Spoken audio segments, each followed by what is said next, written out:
ఒక్క నిమిషం ఒక్క నిమిషం. ఓం శ్రీ సాయిరామ్. భగవాన్ దివ్యశ్రీ చరణాలకు హృదయపూర్వకమైనటువంటి అభివాదాలు చేసుకుంటూ అందరికీ సాయిరామ్ అండి. అహం సత్యబోధక చెన్నై దివ్య జ్ఞాన యజ్ఞము.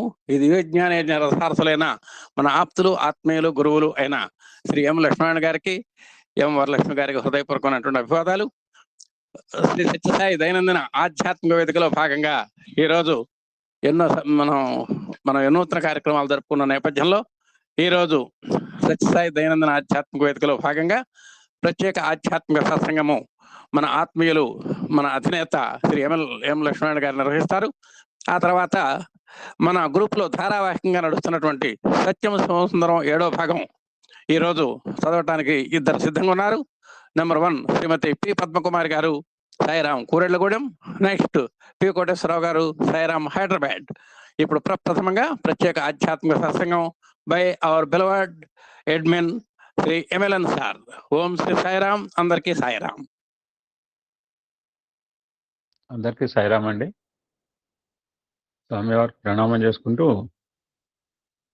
ఈరోజు కూడా నిన్న టాపిక్ని కంటిన్యూ చేసే అవకాశం కలిగింది.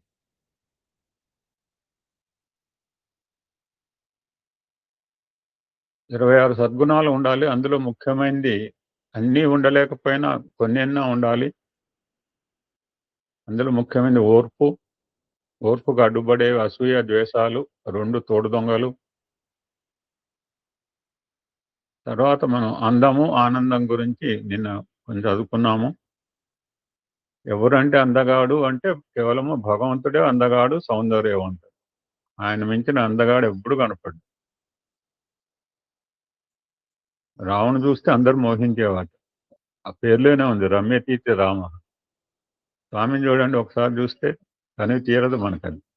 వెంకటేశ్వర స్వామిని చూడండి, మనం చూసే క్షణాలు కావచ్చు, కెనాట్ ఫర్గెట్. అంటే భగవంతుడు సౌందర్యవంతుడు ఎవరు అంటే ఆయన మాత్రమే.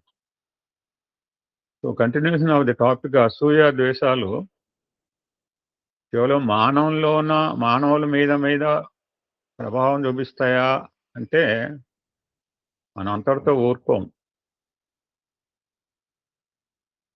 దైవత్వం మీద కూడా ప్రసరింపజేసేంత మేధా సంపద గలవాళ్ళు మానవులు. సో ఆనందం అనేది ఎవరిదంటే అందరి సొత్తు. ఆనంద స్వరూపులు అంటారు, ప్రేమ స్వరూపులు అంటారు. సో ఆనందమే దైవత్వం. అటువంటి ఆనందమైన దైవత్వం కావాలంటే మస్ట్ హ్యావ్ గుడ్ హ్యాబిట్స్. సద్గుణాలు కావాలి. ఒకటి వస్తే ఒకటి పోతుంది. ఆ సద్గుణాలు పెరగాలంటే దుర్గుణాలు ముందు నాశనం. పశుగుణం వీడి పశుపతి కావాలి. మీరంతా దైవ స్వరూపులు, మీకు కాదు. అటువంటి అసూయ అనేది దైవత్వంలో కూడా ప్రవేశిస్తుంది అంటున్నారు స్వామి. ఫర్ ఎగ్జాంపుల్, అర్జునుడు రథంలో కూర్చున్నాడు. ఎన్నోసార్లు చెప్పారు ఈ మాటలు. కృష్ణుడు రథాన్ని తోలుతున్నాడు. సుధాకర్ గారు ఎన్నోసార్లు చెప్పారు. అదో డైరెక్షన్ చెప్పడానికి 2 ఏం లేవు.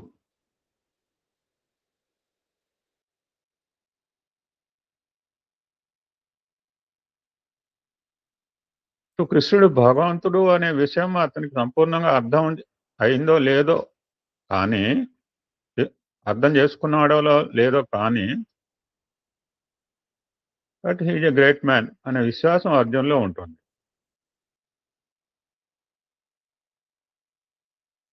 మొన్న ఎవరో అన్నారు ఒక మాట, ఎవరన్నారు గుర్తు రావట్లేదు. కృష్ణుడు చెప్పిన ప్రతి విషయం వింటున్నాడే కానీ తింటం లేదన్నారు. Somebody has used this word recently. ఇక్కడ తినటము అంటే ఆచరణలో పెట్టడం.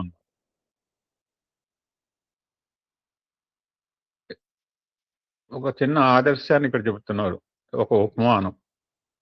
War is going on.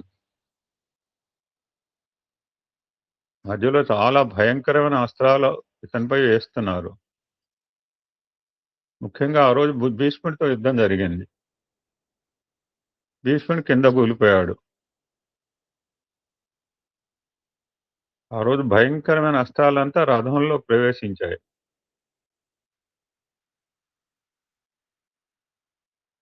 ఈ అర్జునుడికి భగవత్ విశ్వాసం ఉంది. కానీ యుద్ధమంతా నేనే అహంకారం కూడా ప్రవేశించింది. అంత పక్కన ఆనుకున్నా గాని. సో ఆ రోజుకి యుద్ధం ముగిసైంది. సన్సెట్. రథంతో ఇంటికొచ్చేశారు. It's common for everybody. గుడారాలకు చేరటం. ఒక పద్ధతి ఉండేది ఆ రోజుల్లో.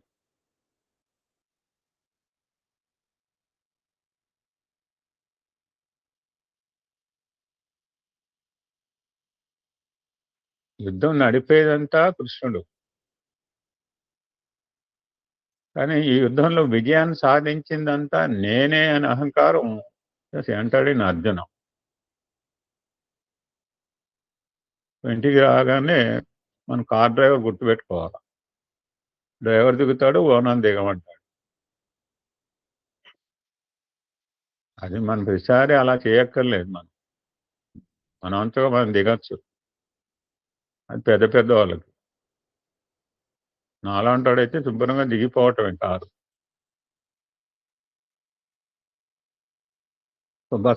బసకి చేరుకోగానే అర్జున నువ్వు క్రింద దిగి లోపలికి వెళ్ళమన్నాడు కృష్ణుడు.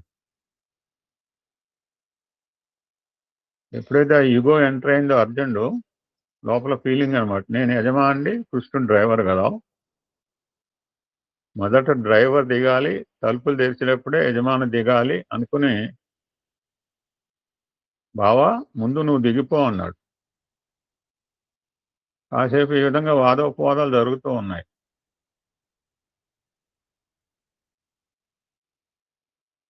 అర్జునుడికి కృష్ణుడి పైన కొంత అసూయ కూడా వచ్చింది.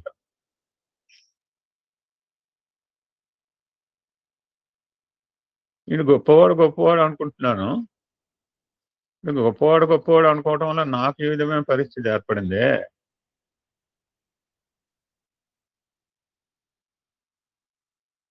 నాకంటే గొప్పవాడా? చూడండి ఎలా ఉంటుందో. మన పరిస్థితి ఆలోచించుకోండి. ఏమి చెప్పారండి స్వామి.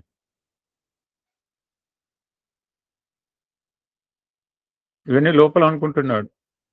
సరే ఇప్పుడు ఇంట్లో పెట్టుకుంటే సరే ఇంకా యుద్ధం జరగాల్సి ఉంది కదా. సరే ఇప్పుడే వీటితో ద్వేషం పెంచుకుంటే రేపటి దినం ఏమైపోతుందో కొంచెం భయపడి అర్జునుడు దిగాడు. అది కొత్తగా ఏం దిగల, ఇదంతా లోపల జరిగింది. దిగిన అర్జునుడు రథం దగ్గర నిలిచాడు. కృష్ణుడు ఇంకాస్త ప్రెషర్ చేస్తున్నాడు. నువ్వు వెళ్ళి లోపలికి అన్నాడు. నోరు మూసుని చేయలేక లోపలికి వెళ్ళిపోయాడు. అప్పుడు కృష్ణుడు ఆ రథం పై నుంచి కుప్పించి దుమికాడు. తక్షణమే ఆ రథం భస్మం అయిపోయింది. ఇది చూశాడు ధర్మరాజు, చూశాడు అర్జునుడు, అందరూ చూసి ఆశ్చర్యపోయాడు. What is the reason? ఇప్పుడు అర్జున, దైవత్వం కానీ దైవ లీలలు కానీ ఎవరు అర్థం చేసుకోగలరు? అర్థం చేసుకున్న లేరు. ఎవరు అర్థం చేసుకొని క్వశ్చన్ కాదు, అర్థం చేసు యూ కెనాట్ అండర్స్టాండ్. భగవంతుని ఎటువంటి స్వార్థం లేదు. ఆయన చేసిన ప్రతిజ్ఞ ఒకటే, భక్తులను రక్షించడమే అతని ప్రతిజ్ఞ, భక్తుల్ని ఉద్ధరించడమే అతను. ఇవన్నీ కూడా మాటలు మనం 53, 60, 61, 62 చదువుకుంటే చాలా ఆనందకరంగా కలుగుతుంది Swami messages. We are going to enjoy the beauty. ఎంత బాగా చెప్పారో ఆ రోజుల్లో. అది చదువుకుంటే ఎంత ఆనందం వస్తుందో మనకు ఆ వచనామృతాలు. So make ready. దొరికినాయని సంపాదించుకోండి అట్లీస్ట్. ఇప్పుడు పాతసారి నడితే శివంలో ట్రై చేస్తాడు, పుట్టపత్తులో ఉన్న వాళ్ళు చూడండి. అంటే చాలా బాగున్నాయి సార్ అవి మెసేజెస్ అవుతుంటే. నేను already I'm going through it. ఈనాడు భీష్ముడు వేసిన అంబులన్నీ నా కాలు క్రింద తొక్కుకొని అణిచాను. కనుకనే ఆ అస్త్రములు ఏమాత్రము నీ పైన పనిచేయలేకపోయినా. నువ్వు అన్నట్టుగా నేనే మొదలు దిగి ఉంటే ఈ అష్టంలోని రథమును భస్మం చేసి ఉండేవాడు. ఈ స్థితిలో నీవు కూడాను భస్మం అయిపోయాడు. నువ్వు ఈ సత్యాన్ని గుర్తించలేకపో నన్ను దిగు అని ఒత్తిడి పెట్టావా? ఎప్పుడైతే ఈ మాట విన్నాడో అర్జునుడు తన అహంకారం కాస్త కిందకి దిగింది.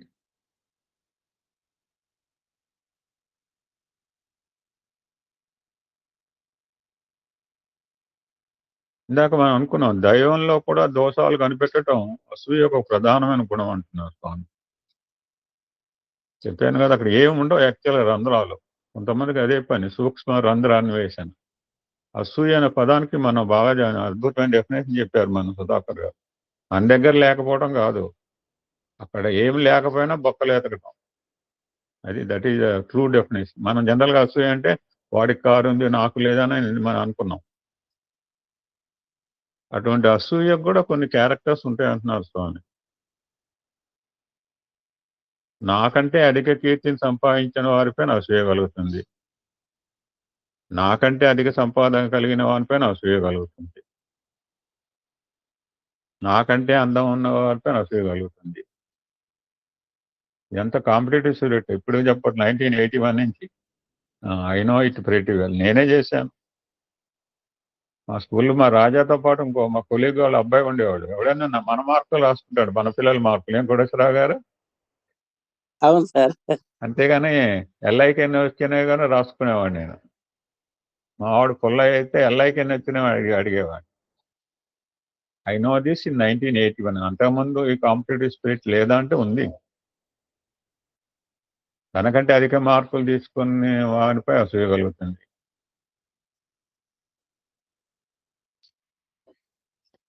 మనకంటే అందం కానీ, అధికారం కానీ, సంపద కానీ, గౌరవం కానీ, ప్రతిష్ట, సో మెనీ థింగ్స్ ఆర్. కొన్నే చెప్తున్నారు స్వామి. ఇటువంటి సందర్భాల్లో అసూయ కలగటం అనేది the weakness of human being అంటున్నారు, మానవుని బలహీనత అంటున్నారు స్వామి. ఎప్పుడైతే ఈ అసూయ గుణం అనేది మానవం లోపల ఎంటర్ అయిందో అప్పటిదాకా ఆ సాధకుడు సాధించింది కావచ్చు, సంపాదించుకున్న గుడ్ హ్యాబిట్స్ అన్ని కూడా భస్మైపోతాయి అంటున్నారు స్వామి. అది ఊరికే వదలదట. మనలో ఉన్న సమస్త సద్గుణను నాశనం చేస్తుందంట. అందరితో ఓర్పడు, రాక్షసత్వాన్ని డెవలప్ చేస్తుంట, మానవత్వాన్ని మాయం చేస్తుంట, పశుత్వాన్ని బలపరుస్తుంట, ముందు వెనుక ఆలోచన చేయదంటున్నారు. ఇవి అసూయ చిహ్నాలని చెప్తున్నారు స్వామి. ఇప్పుడు ఇంకో మాట చెప్తుంటారు, అసూయకి అనసూయకి తేడా మధ్యలో ఉన్న నకారం. సో దట్స్ వై ఏం చేయాలంటే ముందు అసూయ మనలో లేకుండా చేసుకోవాలంటున్నారు భగవద్గీత. కృష్ణ పరమాత్మ చెబుతున్నాడు అర్జునుడు. ఇతరుల మంచిని చూసి కానీ, ఇతరుల అభివృద్ధిని చూసి కానీ, ఇతరుల మేలుని చూసి కానీ ఎంజాయ్ ఇట్. ఒక మాట అంటే మా అబ్బాయి 50,000 పెట్టి ఫోన్ కొన్నాడంటే మీరు ఆనందపడాలి సార్. నా పక్కన కొలిగ్ అన్నాడు ఆఫీస్లో. నేను 50,000 ఖర్చు చేశానంటే మా పక్కన సార్ అంటే కొలిగ్ అన్నాడు, you should feel happy sir, మీ అబ్బాయి 50,000 రూపాయలు ఫోన్ కొనుక్కున్నాడంటే. ఒకసారి మా తమ్ముడు ఒక ఫోన్ తీసుకొస్తే, మా తమ్ముడే కాదు ఐఏఎస్ కాదు, నా దగ్గర చదువుకున్న బాల వికాస్ విద్యార్థి కూడా ఈ బ్రాడ్ దట్ ఫోన్. నేను ఆశ్చర్యపోయాను.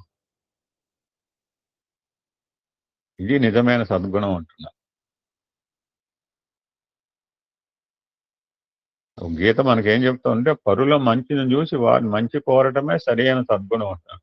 నేనేం చేయలేకపోతున్నా అంటే సమస్త లోక సుఖినోభవంతో అనుకో, మంత్రం అనుకో.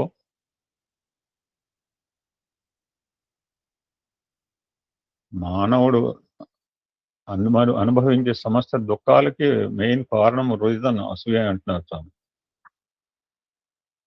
దట్స్ వై కృష్ణ పరమాత్మ చెప్తున్నాడు అర్జున్, ఓ అర్జున నువ్వు అనసూయుడు కావు, you have to become Anasuya. Anasuya అంటే ఆడపేరు అనుకోకండి. నువ్వు అనసూయుడు కావాలి, అసూయుడు కాకు అంటున్నాడు. అనసూయ తత్వం ఏంటి? దైవత్వాన్ని పసిపాపలుగా చేస్తుంది. అది బ్యూటిఫుల్ గా చెప్పారు. అనసూయ తత్వం ఏంటంటే దైవత్వాన్ని పసిపాపలుగా చేస్తుంది. ఇంతమంది ఎప్పుడు నేను వినలేదు మాట. అనసూయను పరీక్షించడానికి వచ్చిన బ్రహ్మ విష్ణు మహేశ్వరుని పసిపాపలుగా చేసుకుంది. దట్ మీన్స్ మన గుణాలను కూడా మనం వశం చేసుకోవచ్చు. అనసూయ అంటే అసూయ లేదని చెప్తుంటారు చాలా మంది. అలా అదిగా అట త్రిగుణాతీతురాలు. అది that is the definition. General గా మనకి అంటే మనకి రితంగా ఉంటాయి. అనసూయ అంటే అసూయ లేని. ఇట్ మేబీ సత్వరజ స్తమ గుణాలను జయించింది. అటువంటి అనసూయ వల్ల మనం ఎంతైనా సాధించడానికి వీలవుతుంది అంటున్నారు స్వామి. దానికి ఆపోజిట్ అసూయ ఉంటే మన సమస్తాన్ని నాశనం చేస్తుంది. మనం ఏదో ఇతరులను నాశనం చేస్తాం అనుకుంటాం. ఇతరులను కాదు, తనకు తాను ఈ రూయినింగ్ హిమ్సెల్ఫ్. వాడికి సుఖం ఉండదు, నిద్ర ఉండవు. కంటి నిండా నిద్ర ఉండదు, కడుపు నిండా తిండి ఉండవు. దీనికి ఒక వర్డ్ చెప్పారు, అంతఃక్షయం అని దీని పేరు.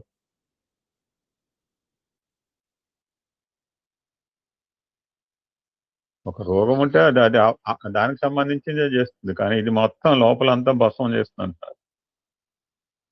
బిగ్గెస్ట్ డిసీజ్ అని అహంకారం గురించి చెప్పినప్పుడు కారాలన్నింటిలో భయంకరమైన కారం. ఇవాళ కూరలో కారం ఎక్కువైతే కాసేపు తగ్గుతుంది. ఈ అహంకారం భయంకరం. మనం తక్కువ స్థాయిలో ఉండవచ్చు, ఎక్కువ స్థాయిలో ఉండిన వారిని చూసి ఆనందపడితే దైవం మనల్ని అనుగ్రహిస్తారు. మనకు లేదు, ఉన్నవారిని చూసి అసూయ పడితే మన స్థితి ఇంకా దిగదారిపోతుంది. ఎంతసేపు వాడి గురించి ఆలోచించడం సరిపోతుంది. ఇది ఎక్కడ ఉంది అంటే ఇది ఈనాడు కలియుగంలో సర్వత్రా వ్యాపించి ఉంటున్నది అని స్వామి యూనివర్సల్ డిక్లరేషన్ చేశారు. యోగి కావచ్చు, భోగి కావచ్చు, జోగి కావచ్చు, విరాగి కావచ్చు, బైరాగి అరువులందు కూడా అసూయైన వ్యాధి వ్యాపించి ఉంటుంది.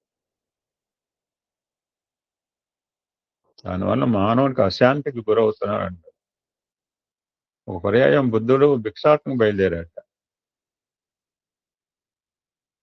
తాను చేరవలసిన గ్రామం దగ్గరకు వచ్చింది. ఆ గ్రామస్తులందరూ కూడా బుద్ధుడి మీద చాలా భక్తి విశ్వాసాలు కలిగిన వారు. సో ఆ గ్రామం వస్తుందనిగా కొంతమంది దుర్మార్గులు చేరి ఇతన్ని అడ్డగించి అనేక విధాలుగా దూషించారు. సో అప్పుడు బుద్ధుడు ఏం చేశాడంటే తన ప్రయాణాన్ని ఆపి ఒక రాతి మీద కూర్చున్నాడు.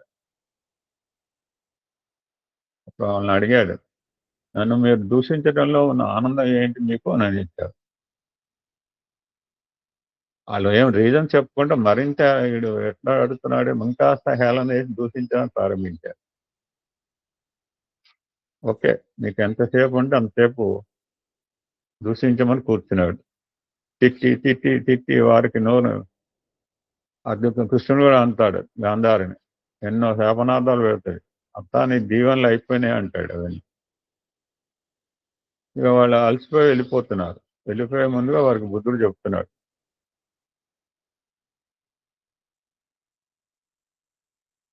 చూడండి బాబు, నేను రాబోయే గ్రామం లోపల అందరూ నా పైన అమితంగా ప్రేమ, ప్రీతి, విశ్వాసం కలిగిన వారు.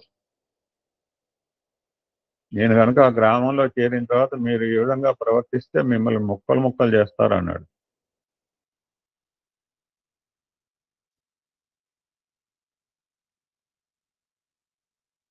కనుక మీకు ప్రమాదాన్ని తప్పించే నిమిత్తమై మీకు ఎంత ఓపిక ఉందో అంత నన్ను దూషించడానికి మీకు అవకాశం ఇవ్వడానికే నేను ఇక్కడ కూర్చున్నాను అన్నాడు. So be happy, make others happy అంటారు స్వామి. ఇతరులను సంతోష పెట్టాలి అంటే మనం ఎన్నో విధాలుగా శ్రమలు పడాలి, ధనం వ్యయం చేయాలి.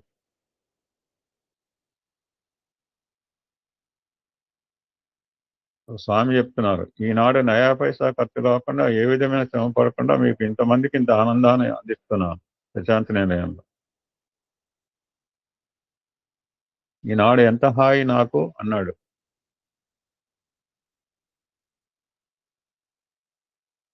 బుద్ధుడు చెప్తున్నాడు, నన్ను దూషించడం మీకు ఆనందం ఉన్నదంటే ఆనందానికి నేనే కదా కారణం. సో మీకు ఏదో విధంగా తృప్తి కలిగించాను. ఆ తృప్తి కలిగించడం చేత నాకు చాలా ఆనందం. మనకు తెలుసు, ఇతరులను సంతృప్తి పరిచే నిమిత్తమై అనేక మంది సత్రాలు కట్టిస్తుంటారు. అది అశోకుడి దగ్గర నుంచి ఇక్కడ బావులు తవ్వించారు, చెరువులు తవ్వాను మనకు తెలుసు. అశోకుడి హిస్టరీ. సత్రాలు కట్టించారు, బావులు తవ్వించారు, ఇంకా అనేక విధమైన ఉపకార కర్మలు ఆచరించారు. దాంట్లో వస్తుంది. ఒక ఆయన పేరు ఎవరినో చూడలేదు, కానీ ఆయన పేరు మేము తమిళనాడులోనే. ఆయన చూడలేదు, కానీ ఆయన పేరు మీద గుళ్ళు, గోపురాలు, సత్రాలు అన్నీ కూడా. ఒకరోజు ఆయన వచ్చి, ఈయన నా పేరు మీద ఇన్ని ఉన్నాయి ఏంటి అనుకున్నాడు. అది వచ్చినప్పుడు చెప్పుకుందాం.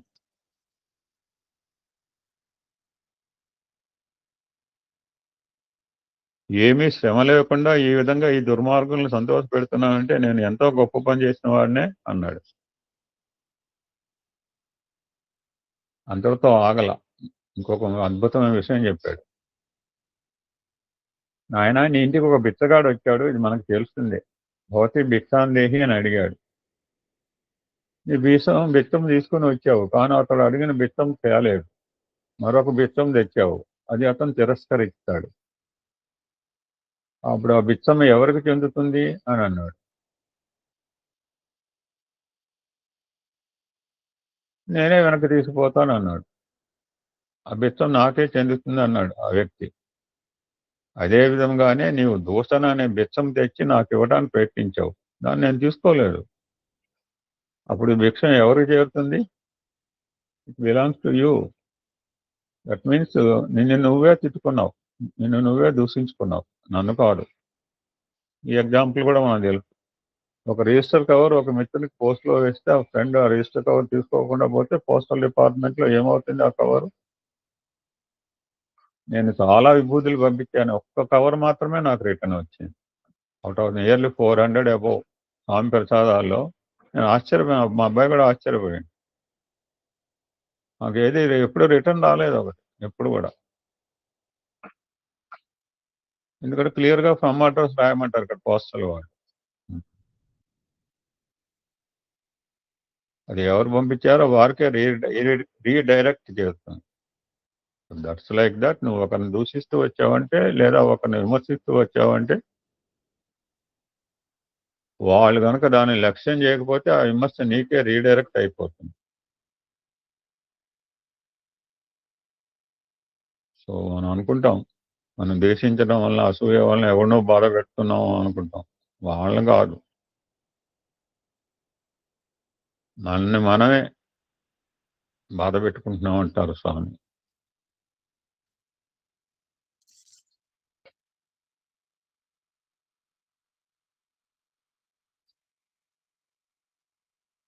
సో ఇక్కడ కెన్ స్టాప్ అండి. Can have 2 more సత్సంగా. మళ్ళీ అవకాశం ఉన్నప్పుడు ఇంకో కొన్ని విషయాలు తెలుసుకునే ప్రయత్నం చేద్దాం. సాయిరామ్. శ్రీమతి పద్మకుమార్ గారు కానివ్వండి. సాయిరామ్. ఓం శ్రీ గణేశాయ నమః. ఓం సరస్వత్వై నమః. శ్రీ గురుభ్యో నమః. హరి ఓం. ఓం భగవాన్ శ్రీ సత్యసాయి వారి పాదపద్మ నమస్కరిస్తూ అందరికీ సాయిరామ్. మన గురు దంపతులు హృదయపూర్వక పాదాభివందనములు. కోటేశ్వర మాస్టర్ గారికి, పార్థసాది గారికి, పద్మ గారికి హృదయపూర్వక ధన్యవాదములు. జరిగిన సత్సంగంలో హంగేరీకి చెందిన సిల్వియా జరాజ్ అనే ఆవిడ జీవిత చరిత్ర గురించి తెలియజేశారు. ఆమె బాగా వ్యసనాలతో ఉండి స్వామి దగ్గరకు వచ్చి చాలా వరకు మారి సంస్థలో చేరి సేవా కార్యక్రమాలు అవి చేయటం జరిగింది. ఆమె మొదటిసారి అక్కడికి స్వామి దగ్గరికి వెళ్ళగానే స్వగ్రహానికి వచ్చినట్టు అనిపించింది అని చెప్పారు. స్వామి ఎప్పుడూ చెప్తారు, మీ పుట్టినిల్లు మీరు వచ్చి ఎప్పుడూ సంతోషంగా వెళ్ళాలి, బాధలో ఉండకూడదు అని చెప్పేవారు. ఆమెకు ఆ అనుభవం అలాగే జరిగింది. అలాగే నేను స్వామి దగ్గరికి వెళ్ళాననుకంటే స్వామి నన్ను తీసుకెళ్లారని చెప్పారు. ఆమె స్వామి దృష్టి ఆమె మీద పడిన వలన అంత తొందరగా మార్పు చెంది సంస్థలో చేరి కుటుంబానికి దగ్గరయ్యి ఆమె సేవా కార్యక్రమాలు చేస్తున్నారు. ఆమె జీవిత చరిత్ర అలా తెలియజేశారు. ఇప్పుడు 311వ పేజీ లీలా నాటకంలో అంతర్నాటకము. ఈ నాటకమందలి చిత్ర విచిత్రముల ప్రేక్షకుల హృదయములకు అమ్మా మాత్రము అమ్మా అమ్మా పద్మకుమారి, సాయిరామ్ 350వ పేజీ 350వ పేజీ అంటే 350 ఆ అమ్మాయి బుక్ వేరే కావచ్చు, టాపిక్ అయితే కలిసింది. సరేనమ్మా, సరే, ఓకే తల్లి. లీలా నాటకం ఫస్ట్ పేరాయేనండి. చూడమ్మా, ఈ అధ్యాయానికి లీలా నాటకంలో అదేగా. అదేండి. చదవమ్మా. కొంచెం గట్టిగా చదువు. ఈ నాటకమందలి చిత్ర విచిత్రములు ప్రేక్షకుల హృదయములకు మాత్రము మార్పు కలిగించినే కాని సూత్రధారుని కట్టి భేదము ఏమాత్రమును కలుగవు కదా. ఎప్పుడు ఎవరి చేత ఏమి చేయించ తలంచునో అప్పుడు వారి కట్టి బుద్ధి పుట్టించును. ఏ పాత్రను ఏ విధముగా నటింపచేయవలయునని నిర్దేశించెనో ఆ విధముగా ఆ నటుడు చేయక తప్పదు కదా. తాను నేర్పిన నటనను నియమించిన కాలమున ఈ ప్రకృతి రంగమున అతడు చెప్పినట్లు ఆడక తప్పదు, చేయక తప్పదు, జరుగక తప్పదు కదా. ఇది అంతయు ఆ లీలా నాటక సూత్రధారి అయిన అతని బొమ్మలాటయే. భగవాన్ శ్రీ సత్యసాయి బాబా వారు భాగవత వాహిని. భగవంతుడు స్థూల వస్తు పదార్థ ద్రవ్యతతుల రూపములో నిద్రిస్తాడు. సార్ మ్యాటర్ కలవట్లేదు సార్. అమ్మా అదేనా సార్. అమ్మా నువ్వు 10వ చాప్టర్లోనమ్మా, 10వ చాప్టర్లో కరెక్ట్ గా 2 పేజీలు వెనక్కి రమ్మా. ఈ అధ్యాయానికి లీలా నాటకంలో అనే పేర ఉంటుంది, చూసుకోమ్మా. సరే సరే చూసుకో, కంగారు పడక్కర్లా అమ్మా, నెమ్మదిగా చూసుకో. ఈ అధ్యాయానికి లీలా నాటకములో అంతర్నాటకము అనే శీర్షిక సముచితమైనదే నని స్ఫురింపజేయగల విసృష్టములైన నా విచిత్ర అనుభవాలు రెండింటిని మీతో పంచుకుంటాను. ఆ 2 అనుభవాల్లో మొదటిది ధర్మో రక్షతి రక్షితః అనే నాటకానికి సంబంధించినది. ఆ నాటక బహిరంగ ప్రదర్శనకు కొద్ది రోజుల ముందు స్వామివారు ఆ నాటకంలోని మహాభారత దృశ్యాలలో నటిస్తుండిన విద్యార్థులను తమ ఇంటర్వ్యూ గదికి పిలిపించారు. నాటకంలో శ్రీకృష్ణ పాత్రను ధరిస్తుండిన సురేంద్రన్ అనే విద్యార్థిని స్వామివారు హఠాత్తుగా తాళపత్రము మీద సందేశాన్ని నువ్వు ఎలా వ్రాయబోతున్నావు అని అడిగారు. అప్పటి వరకు అలాంటి ఆలోచనే చేయకపోవటం వలన ఏమి సమాధానం చెప్పాలో తెలియక ఆ విద్యార్థి మౌనంగా ఉండిపోయాడు. అప్పుడు స్వామివారు నా వైపు దృష్టి సారించటంతో, స్వామి, అందుకు స్టీలు దబ్బనం వంటి సూది మొనగల ఒక పరికరాన్నో లేక థర్మోప్లాస్టిక్తో చేసిన అలంకారప్రాయమైన కలమునొకదానినో వాడవచ్చు అన్నాను. కానీ నా సమాధానంతో స్వామి సంతృప్తి చెందలేదు. నాకు వేరే ఆలోచనలు తట్టకపోవడంతో నేను ఇక మాట్లాడకుండా స్వామి వారినే చూస్తూ ఉండిపోయాను. అప్పుడు స్వామివారు తమ దివ్య హస్తమును గాలిలో వలయాకారంలో తిప్పారు. స్వామి అరచేతిలో అసాధారణ రీతిలో జరిగిన ఒక అద్భుత సృజనను మేము వీక్షించగలిగాము. మూసి ఉన్న స్వామివారి అరచేతిలో నుండి పాక్షికముగా బయటకు తొంగి చూస్తున్న ఒక బంగారు సూది మొన వంటిది మాకు కనిపించింది. వివరంగా చూస్తే అది 6 అంగుళాల పొడవైన ఒక బంగారు త్రిశూలము. స్వామివారు ఆ త్రిశూలమును సురేంద్రనకు ప్రసాదిస్తూ, చూడు, మీ వార్డెనేమో స్టీలు ప్లాస్టిక్ అంటూ వేటి గురించో మాట్లాడుతున్నాడు. శ్రీకృష్ణుల వారికి మేలిమి బంగారము కన్నా ఏమాత్రము తక్కువ పదార్థము పనికిరాదు. తాళపత్రము మీద సందేశము లిఖించటానికి ఒక బంగారు త్రిశూలాన్ని ఉపయోగించు. నీవు రంగస్థల వేదికపైకి ప్రవేశించేటప్పుడు దీనిని నీ చేతిలో పట్టుకొని ఉండకూడదు. శ్రీకృష్ణుడిగా నువ్వు విగ్గు ధరిస్తావు కదా, దీనిని విగ్గులో జాగ్రత్తగా దాచి ఉంచు. సరైన సమయంలో దానిని నేర్పుగా, యుక్తిగా, చాతుర్యముతో బయటకు తీయాలి అని చెప్పారు. దివ్య లీలా నాటకం ఇదొక దివ్య సృజన. సాధారణంగా స్నాతకోత్సవ నాటకాలకు ప్రదర్శనకు చాలా వరకు పూర్ణచంద్ర ఆడిటోరియమే వేదికగా ఉంటుంది. కొద్దిసార్లు మాత్రం సత్యసాయి హిల్వ్యూ స్టేడియంలోని శాంతి వేదికపై ఆ నాటకాలు ప్రదర్శించటం జరుగుతూ ఉంటుంది. పూర్ణచంద్ర ఆడిటోరియంలోని దృశ్య శ్రవణ యంత్ర సాధనాలు రంగస్థలంపై దృశ్యాలంకరణ కోసం ఉపయోగించే నేపథ్య తెరలు, నిలువెత్తు చట్రాలు, బోర్డులు ఇత్యాది సాధన సామాగ్రి గత అనేక సంవత్సరాల కాలంలో ఒక పరిణామ క్రమంలో సమకూడుతూ క్రమంగా పెరుగుతూ వచ్చి సంపూర్ణ స్థాయికి చేరుకున్నాయి. నాటకంలో నటించే పాత్రధారులు వారి వంతు వచ్చినప్పుడు రంగప్రవేశం చేయటానికి ముందుగా వేదిక వెనుక భాగంలో ప్రేక్షకులకు కనపడకుండా వేచి ఉండడానికి వీలుగా రంగస్థల వేదిక నేపథ్యంలో ఇరుపక్కల అటూ ఇటూ 2 చొప్పున అడ్డు తెరలతో విభాగాలను ఏర్పరిచేందుకు పూర్వపు రోజులలో మొత్తము 4 లోహపు చట్రాలను ఫ్లాంక్స్ను రెక్కలుగా ఉపయోగించేవారము. భారీ చట్రాలకు వివిధ రంగుల్లో వస్త్రాలు అలంకరించటంతో రంగస్థలంపై వైవిధ్యభరిత వాతావరణము నెలకొనేలా చేయటం జరుగుతుంది. ఆ విధంగా వేరువేరు దృశ్యాలకు వేరువేరు పరిసర ప్రభావాలను సృష్టించటం సాధ్యమయ్యేది.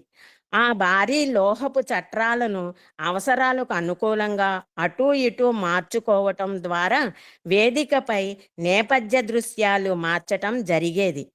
అందుకోసం వివిధ రంగులలో అలంకరించిన వస్త్రాలను ఆ చట్రాలకు బిగించేవారము. 1988లో కాన్వొకేషన్ డ్రామా ప్రదర్శించడానికి ఇంకా 3 రోజుల సమయం ఉందనగా ఒకనాడు నేను పూర్ణచంద్ర ఆడిటోరియంలోని రంగస్థల వేదికను పరిశీలిస్తుండగా మరొక 2 ఫ్లాంకులు కూడా ఉంటే రంగస్థలంపై మరింత ఆకర్షణీయంగా దృశ్యాల అలంకరణలను మలచుకోవటానికి, ఊహాత్మకంగా సెట్లను మార్చుకోవటానికి అవకాశం ఉంటుంది కదా అనే ఆలోచన నాకు కలిగింది. రంగస్థల దృశ్యాలంకరణ బాధ్యతలు వహిస్తుండిన అధ్యాపకులైన డాక్టర్ పల్లవ్ బారువాతో నా ఆలోచనను, నూతన ప్రతిపాదనలను చర్చించాను. కానీ అందుకు అవసరమైన వస్తు సామాగ్రి అప్పటికి అందుబాటులో లేకపోవటం వలన మరుసటి సంవత్సరము నాటక సమయానికి వాటిని తయారు చేయించి సిద్ధంగా ఉంచుకోవచ్చులే అని నిర్ణయించుకుని ఆ విషయాన్ని అక్కడితో మర్చిపోయాము. ఆ సంవత్సరపు స్నాతకోత్సవ నాటక ప్రదర్శనకు ఒక రోజు ముందు నాటకాన్ని పూర్తి డ్రెస్సు రిహార్సల్తో ఏర్పాటు చేయించి చూడడానికి స్వామి విచ్చేశారు. రంగస్థలము పైన ఉన్న 4 ప్లాంక్స్నే అటూ ఇటూ త్రిప్పుతూ దృశ్యాల సెట్ను మార్చడానికి సెట్లోని పిల్లలు కష్టపడుతున్నట్లు గమనించిన భగవాన్ ఉన్నట్లుండి, ఇంకా 2 ఫ్రేములు అదనంగా ఉంటే సెట్స్ను మార్చుకోవడానికి తేలికగా, అనువుగా, వైవిధ్యంగా బాగుంటుంది కదా అన్నారు. స్వామి మాటలు విని నేను నిశ్చేష్టుండే చూస్తూ నిలుచుండిపోయాను. పల్లవ బారువ స్వామితో ఈ సంగతి మీరు చెప్పారా అన్నట్లుగా నా వైపు చూడసాగారు. స్వామివారు అక్కడి నుండి వెళ్ళిపోయిన తర్వాత నేను బారువాకి చెప్పాను, నేను ఆ విషయం స్వామితో గాని వేరే ఎవరితో గాని మాట్లాడనే లేదు అని. అదనంగా మరొక 2 ప్లాంక్స్లు చట్రాలు ఉంటే బాగుంటుంది కదా అన్న భావనను స్వామి వ్యక్తం చేయటంతో ఎలాగైనా సరే ఆ చట్రాలు ఏర్పాటు చేసేందుకు సర్వవిధాలా ప్రయత్నించాలని మేము నిర్ణయించుకున్నాము. ఆ ప్రయత్నంలో భాగంగా ఆశ్రమంలోని వర్క్షాపుకు కార్ఖానాకు వెళ్ళాము. అక్కడ మా కోసమే సిద్ధంగా ఉంచినట్లుగా సరిగ్గా మాకు అవసరమైన కొలతలతోనే ఉన్న 2 పెద్ద చట్రాలు మాకు కనిపించాయి. వాటిని చూసి మా కళ్ళను మేమే నమ్మలేకపోయాము. ఈ ఫ్రేములను మీరు ఎందుకు తయారు చేశారు అని నేను ఆ వర్క్షాపును సూపర్వైజర్ని పర్యవేక్షకుణ్ణి అడిగాను. అందుకు అతడు, ఏమో తెలియదు సార్, వాటిని ఎవరో కావాలని అడిగితే నేనే తయారు చేసి పెట్టాను, కానీ ఇప్పుడేమో వాళ్ళకి అవి అక్కర్లేదన్నారు. అవి మీకు నచ్చితే మీరు వాటిని తీసుకెళ్ళి ఉపయోగించుకోవచ్చు, అవి మీవే అన్నారు. జీవితమనే తోలుబొమ్మలాటలో సూత్రాలను, దారాలను కదిలించేది, బొమ్మలను ఆడించేది లీలానాటక సూత్రధారి అయిన ఆ భగవానులే. అందులో ఎట్టి సందేహమూ లేదు. 11వ అధ్యాయము. గ్రామీణ భారతంలో శ్రీ సత్యసాయి ప్రేమ సందేశ వ్యాపకులు. గ్రామ సేవయన్న రామ సేవయే సుమ, రామరాజ్యమన్న ప్రేమమయమే. ప్రేమ లేక ఉద్ధరించుటయే లేదు, సేవలేని నరుడు బాగుపడడు. కరుణ ప్రేమయే లేకున్నా నరుడే కాదు, తత్వం వే వారికి చేయు మేలు. భగవాన్ శ్రీ సత్యసాయి బాబా వారు. ప్రవక్తకు 2 హృదయాలుంటాయి.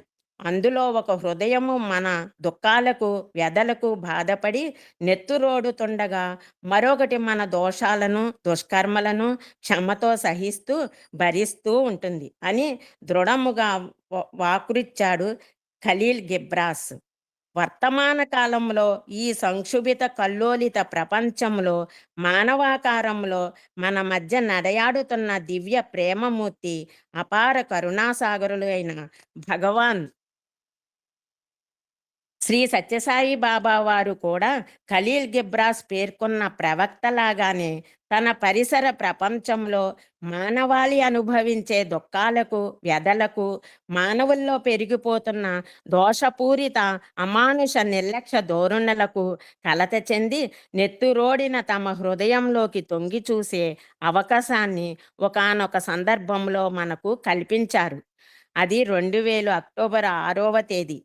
ఆ సాయంత్రం ప్రశాంతి నిలయంలోని సాయి కుల్వన్ సభా మండపంలో అశేష భక్తజనులకు అనుగ్రహించిన తమ దివ్య సందేశంలో గ్రామీణ నిరుపేద ప్రజల బాధలు, వ్యధల గురించిన తమ ఆవేదనను భగవాన్ వెల్లిబుచ్చారు.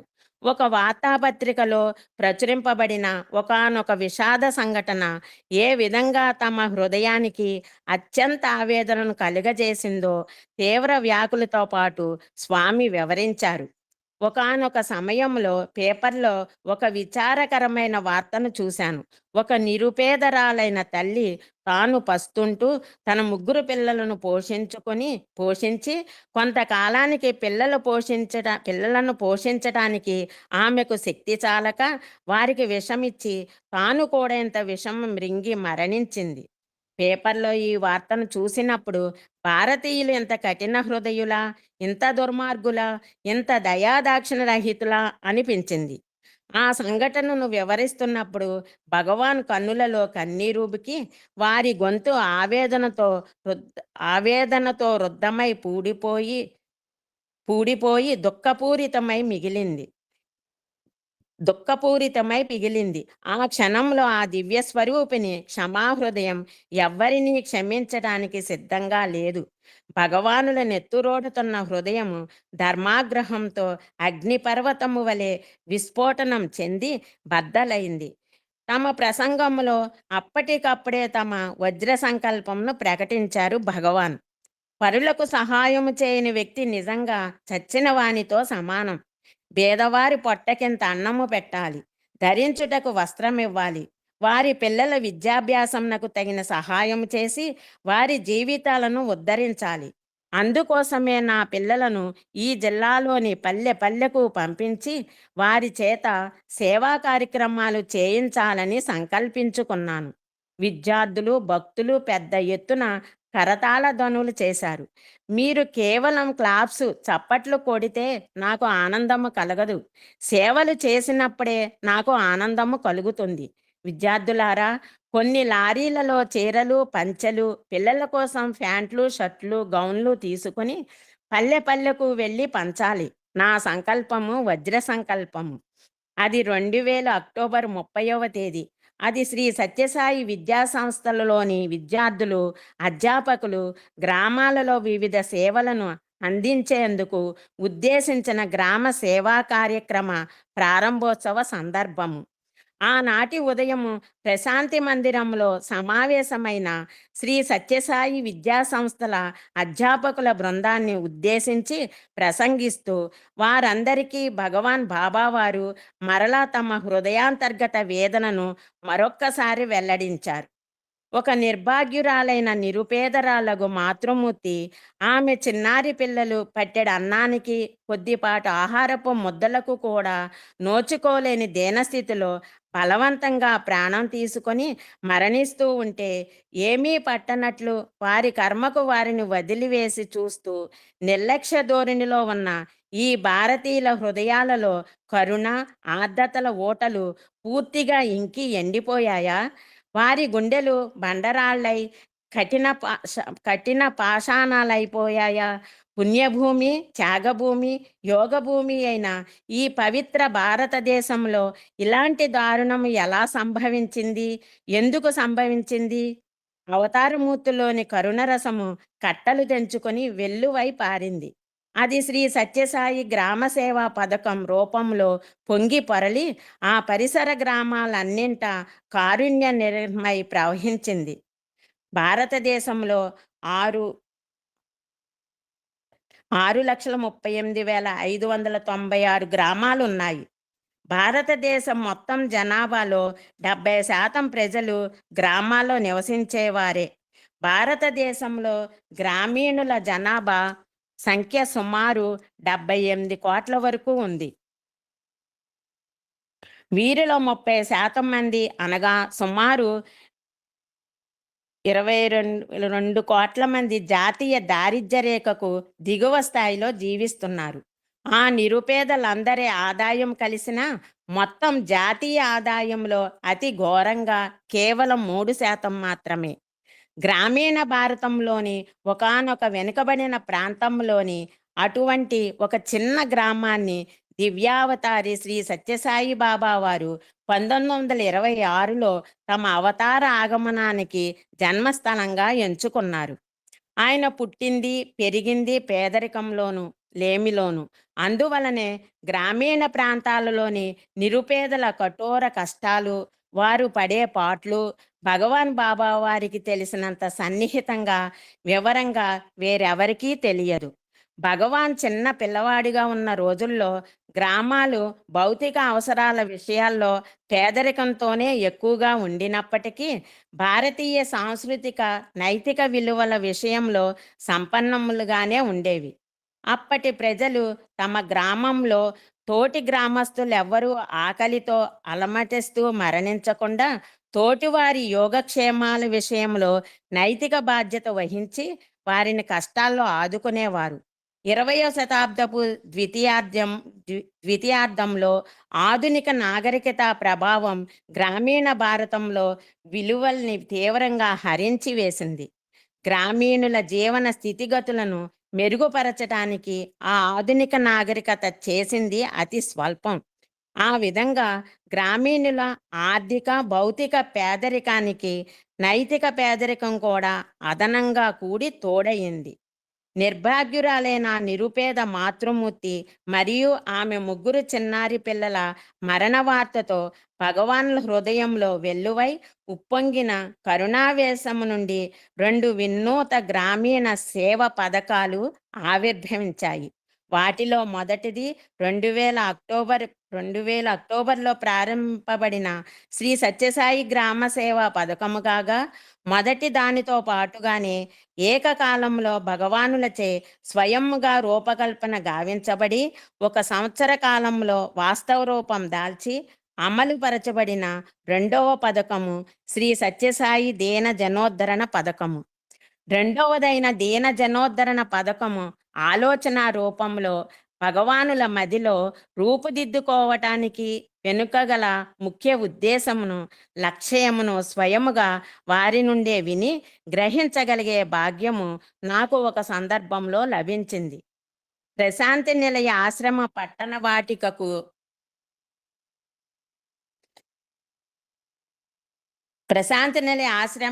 పట్టణ వాటికకు పడమటి దిశలో 1 కిలోమీటరు దూరంలో ఆ పథకం కోసం ప్రత్యేకంగా నిర్మిస్తున్న భవన సముదాయాల స్థలానికి ఒకనాడు భగవాన్ బాబా వారితో కలిసి నేను కూడా ప్రయాణిస్తుండన సందర్భము అది. ఆ స్థలములో స్వామి ఒక చిన్న గ్రామాన్ని నెలకొల్పారని చెప్పవచ్చు. ఆ భవన సముదాయము ఆ పరిసర గ్రామాల వారైన అనాథ వితంతు మహిళలకు వాళ్ళ పిల్లలకు నీడనిస్తూ నివసించేందుకు వీలు కల్పిస్తూ నిర్మింపబడుతుండినది. ఆ తల్లి బిడ్డలు ఉభయులకు స్వయంగా భగవానులే ప్రేమాస్పదులకు మాతాపితరులైనారు. ఆ రోజు ఉదయం దీనజనోద్ధరణ పథకము స్థలము నుండి మందిరానికి కారులో తిరిగి వస్తుండగా దారిలో చోటు చేసుకున్న ఒక సంఘటనతో భగవానులకు గ్రామీణ ప్రజలపై గల అపార కరుణ ఒక్క క్షణం పాటు నా కన్నుల ముందు తళుక్కుమని మెరిసి నాకు ఈష దర్శనమైనది. మేము కారులో తిరిగి వస్తుండగా ఒక చోట త్రోవ పక్కగా ఒక వృద్ధుడు నిలబడి ఉండడం గమనించిన భగవాన్ కారును ఆపించారు. కళ్ళ కళ్ళద్దాలు ధరించి చింపిరి దుస్తులతో ఉన్న ఆ వ్యక్తి పీకుపోయి లోతుగా ఉన్న అతని ముఖంలో ఆనందం వెలిగిపోతూ ఉండగా కారును సమీపిస్తుండగానే స్వామివారు కారు తలుపు అద్దాన్ని క్రిందకి దించి, "ఏమీ జ్వాలారెడ్డి, ఎలా ఉన్నావు? నువ్విక్కడ ఏం చేస్తున్నావు?" అని ఆ వ్యక్తిని అడిగారు. ఆ వృద్ధుని కళ్ళల్లో ఆనంద బాష్పాలు పెల్లులుబుకి అతని నోట మాటలు రాక తడబాటుతో కష్టపడుతూ ఎట్టకేలకు ఎగశ్వాస పీల్చి, "స్వామి, మీకింకా నా పేరు జ్ఞాపకముందంటే నేనెంతో అదృష్టవంతుడిని. అది నా భాగ్యము స్వామి. మీ కారు ఇటుగా రావటం చూసి మీ దర్శనం చేసుకుందామని ఆ పక్కనే ఉన్న నా పొలము నుండి ఉరుకులు పరుగుల మీద ఇక్కడికి వచ్చాను" అన్నాడు. "చెప్పు, నీకేమి కావాలి?" అని పరమ కృపాళు వాగు భగవాన్ అడిగారు. "స్వామి, మీ దయవలని నేను ఆనందంగా ఉన్నాను. దయచేసి మీ పాదాలకు నమస్కారం చేసుకోనివ్వండి స్వామి" అని అభ్యర్థించాడు జ్వాలారెడ్డి. భగవాన్ బాబావారు కారు తలుపు తెరిచి తమ పాదాలను బయటకు చాచారు. ధన్యాత్ముడే నా వృద్ధుడు తన శిరస్సును స్వామి దివ్య చరణావిందములపై వ్రాల్చి నమస్కరిస్తుండగా అతడి కన్నుల నుండి జాలువారిన ఆనంద బాష్పాలు స్వామివారి ఆ దివ్య పాదాలపై బొట్లు బొట్లుగా రాలినవి.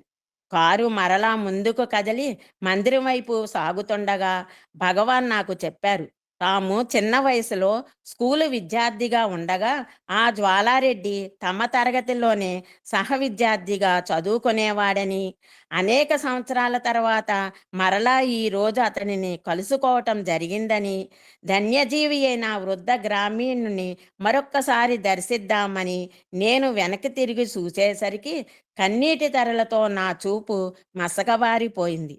పేద సాధలకైన పెనుబాధ తొలగించి లేమిని బాపుటే ప్రేమ నాకు అని భగవాన్ బాబా వారు తమ 20 సంవత్సరాల యువప్రాయంలోనే ప్రకటించి ఉన్నారు కదా. వాస్తవానికి బాబావారు గ్రామీణ పేదలకు సహాయక సేవలందించే ఉద్యమం వారి పై ప్రకటనకు చాలా కాలం ముందే వారి పసిప్రాయంలోనే ప్రారంభమయ్యింది. బుడి అడుగుల తడబడు నడకల ప్రాయంలోనే తమ ఇంటి గుమ్మంలోకి వచ్చే యాచకులకు తన చేతికందిన ఏ వస్తువునైనా సరే ఆ చిన్నారి బాబా ఇచ్చేసేవారు.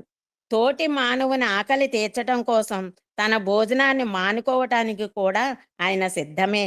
2000వ సంవత్సరం ప్రవేశించే నాటికి గ్రామీణుల కోసం విద్య, వైద్యం, త్రాగునీటి సరఫరా వంటి అనేక రంగాలలోని వివిధ భారీ పథకాలను, సేవా ప్రణాళికలను భగవాన్ స్వయంగా చేపట్టి నిర్వహించటంతో పాటుగా దేశవ్యాప్తంగా వేలాది గ్రామాలను దత్తత తీసుకొని ఆయా గ్రామాలలో దీర్ఘకాల మన్నిక ప్రతిపాదికపై శాశ్వత గణనీయ సేవలను చేపట్టినట్లు తమ భక్త సేవక గణాలకు స్వామి ప్రేరణ, ప్రోద్బలాలను కలిగించారు. 2000 అక్టోబరులో స్వామి ప్రారంభించిన గ్రామ సేవా కార్యక్రమంలో శ్రీ సత్యసాయి యూనివర్సిటీ విద్యార్థులలో ప్రతి ఒక్కరూ పాల్గొని గ్రామ సేవలు చేయటం ఆ కార్యక్రమ అద్వితీయ విశిష్టత. అయితే స్వామి విద్యార్థులు పరిసర గ్రామాలకు వెళ్ళి సేవలు చేయటం అదే మొదటిసారి కాదనుకోండి. 1985 వేసవిలో సుమారు 100 మంది సాయి విద్యార్థులు పుట్టపర్తికి ఆగ్నేయ దిశలో 20 కిలోమీటర్ల దూరంలో ఉన్న రేగేపల్లి, అమ్మగొండపాలెం అనే 2 గ్రామాలలో సేవలు నిర్వహించటానికి తరలి వెళ్ళిన సందర్భంలో స్వయంగా భగవానులు కూడా ఆ విద్యార్థులతో పాటుగా కలిసి వెళ్ళారు.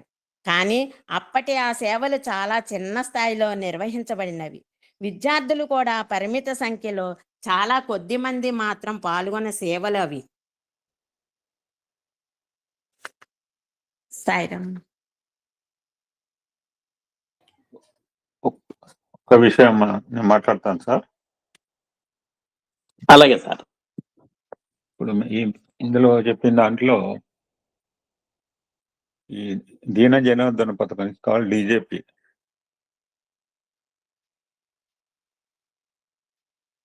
అది నేను అదృష్టం, నేను అప్పుడు ఉన్నాను అనౌన్స్ చేసినప్పుడు. సో లక్కీలీ మేము 2004లో మిడిల్లో కూడా ఉద్యోగం రీత్యా రావటం జరిగింది. సరే అక్కడ అప్పుడు వాళ్ళకి ఏంటంటే ఒక ఓల్డ్ ఏజ్ హోమ్ కట్టాలని ఎప్పటి నుంచో స్వామి కోరిక. సో దానికి స్వామి వాళ్ళు మ్యాప్ చేసుకోవటం అంతా కూడా అయిపోయింది. బట్ ఎందుకనే అది కార్యరూపం దాల్చడం. సో వచ్చిందో నన్ను అడిగారు. అప్పుడు నేను అడిగాను, అప్పుడే డీజేపీ రూపుదిద్దుకుంటోంది. ఇంకెక్కడన్నా మరి ఉందో లేదో నాకు తెలియదు. ఏ జిల్లాలో ఉన్నాం. సో లక్కీలీ ఖమ్మం జిల్లాలో 2 డీజేపీస్ ఉన్నాయి. ఒకటి కొత్తగూడెం, 2 ఖమ్మం. నేను ఆదినారాయణ ఇంటి పక్కనే చెప్పాను కదా. సో నన్ను అడిగితే నేను చెప్పిన,